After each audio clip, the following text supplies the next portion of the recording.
ಸಿದ್ದರಾಮಯ್ಯ ಎಂಬ ಹೆಸರಿನ ನಾನು ಕರ್ನಾಟಕ ರಾಜ್ಯದ ಮುಖ್ಯಮಂತ್ರಿಯಾಗಿ ಸಿದ್ದರಾಮಯ್ಯ ಕಿ ಅಬ್ಬರಿಸಿ ಬೊಬ್ಬಿರಿಯುತ್ತಿದ್ದ ಸಿದ್ದರಾಮಯ್ಯ ಮೌನಕ್ಕೆ ಶರಣಾದ್ರ. ಮಗನಿಗೆ ಪಟ್ಟ ಕಟ್ಟಿದ ಟಗರು ಪ್ಲಾನ್ ಏನು? ಸಿದ್ದು ಕೈ ಬಿಟ್ರೆ ಡಿಕೆ ಆಟ ನಡೆಯುತ್ತಾ? ಪಿಕ್ಚರ್ ಇನ್ನೂ ಬಾಕಿ ಇದೆಯಾ? ಇದಕ್ಕೆಲ್ಲ ಕಾರಣ ಮೊಮ್ಮಗನ. ಏನಿದು ವರುಣಾಧಿಪತಿ ನಿಗೂಢ ಹೆಜ್ಜೆ ಅಂತೀರಾ? ಈ ವಿಡಿಯೋವನ್ನ ಪೂರ್ತಿಯಾಗಿ ನೋಡಿ. ನಾನು ಮುಖ್ಯಮಂತ್ರಿ ಸ್ಥಾನಕ್ಕೆ ರಾಜೀನಾಮೆಯನ್ನು ಸಲ್ಲಿಸಿದ್ದೇನೆ. 2028ಗೆ ನಾನು ಚುನಾವಣೆಯಲ್ಲಿ ಸ್ಪರ್ಧೆ ಮಾಡಲ್ಲ. ಜೂನ್ 3, 2026 ಈ ದಿನವನ್ನ ಸಿದ್ದು ಅಭಿಮಾನಿಗಳು ಎಂದಿಗೂ ಮರೆಯಲ್ಲ. ಸಿಎಂ ಕುರ್ಚಿಯಿಂದ ಸಿದ್ದರಾಮಯ್ಯ ಕೆಳಗಿಳಿದ ದಿನ. 8 ವರ್ಷ 18 ದಿನಗಳ ಕಾಲ ಮುಖ್ಯಮಂತ್ರಿ ಆಗಿದ್ದರು. ಇದೀಗ ಸಿದ್ದು ಫುಲ್ ಸೈಲೆಂಟ್ ಆಗ್ತಾರೆ ಅಂದ್ರೆ ನಂಬೋದು ಕಷ್ಟ. 93 ವರ್ಷದ ದೇವೇಗೌಡರೇ ಗುಡುಗುವಾಗ 79 ವರ್ಷದ ಅದೇ ಗರಡಿಯಲ್ಲಿ ಪಳಗಿದ ಮಾಸ್ ಲೀಡರ್ ಸುಮ್ಮನಾಗ್ತಾರ? ಬಹಳ ಹತ್ತಿರದಿಂದ ಸಿದ್ದರಾಮಯ್ಯರನ್ನು ಬಲ್ಲವರು ಈ ಮಾತನ್ನ ಒಪ್ಪುವುದಿಲ್ಲ.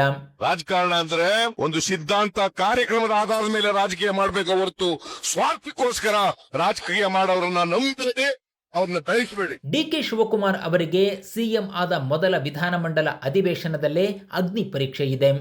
ಸದನದಲ್ಲಿ ಸರ್ಕಾರವನ್ನು ಸಮರ್ಥಿಸಿಕೊಳ್ಳುತ್ತಿದ್ದ ಸಿದ್ದರಾಮಯ್ಯ ಸೈಲೆಂಟ್ ಆದ್ರೆ ಬಹಳ ಕಷ್ಟ. ಸಿಎಂ ಆಗಿ ಸದನಕ್ಕೆ ಬರುತ್ತಿದ್ದ ಸಿದ್ದರಾಮಯ್ಯ ಇದೇ ಮೊದಲ ಬಾರಿಗೆ ಸಾಮಾನ್ಯ ಶಾಸಕನಾಗಿ ಕಾಲಿಡುತ್ತಿದ್ದಾರೆ.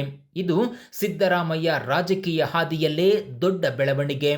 ಖುದ್ದು ಸಿದ್ದರಾಮಯ್ಯ 2028ರ ಎಲೆಕ್ಷನ್ಗೆ ಸ್ಪರ್ಧಿಸಲ್ಲ ಅಂತಿದ್ದಾರೆ.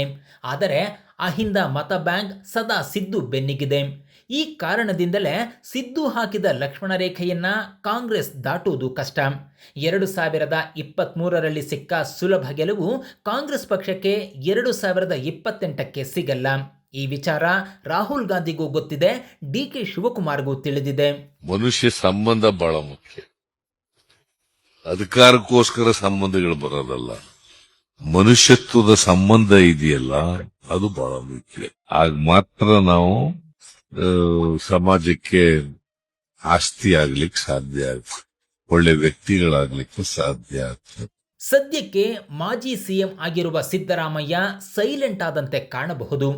ಮಾಸ್ ಲೀಡರ್ಗಳು ಯಾವಾಗಲೂ ಭವಿಷ್ಯದ ಮೇಲೆ ಕಣ್ಣಿಟ್ಟಿರುತ್ತಾರೆ.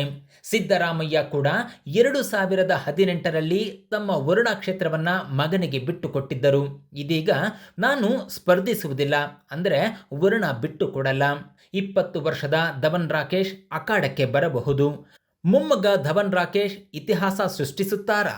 ಸಿದ್ದರಾಮಯ್ಯ ಮೊಮ್ಮಗನ ರಾಜಕೀಯದ ಬಗ್ಗೆ ನೀವೇನಂತೀರಾ? ನಿಮ್ಮ ಅಭಿಪ್ರಾಯವನ್ನ ದಯವಿಟ್ಟು ಕಾಮೆಂಟ್ ಮೂಲಕ ತಿಳಿಸಿ.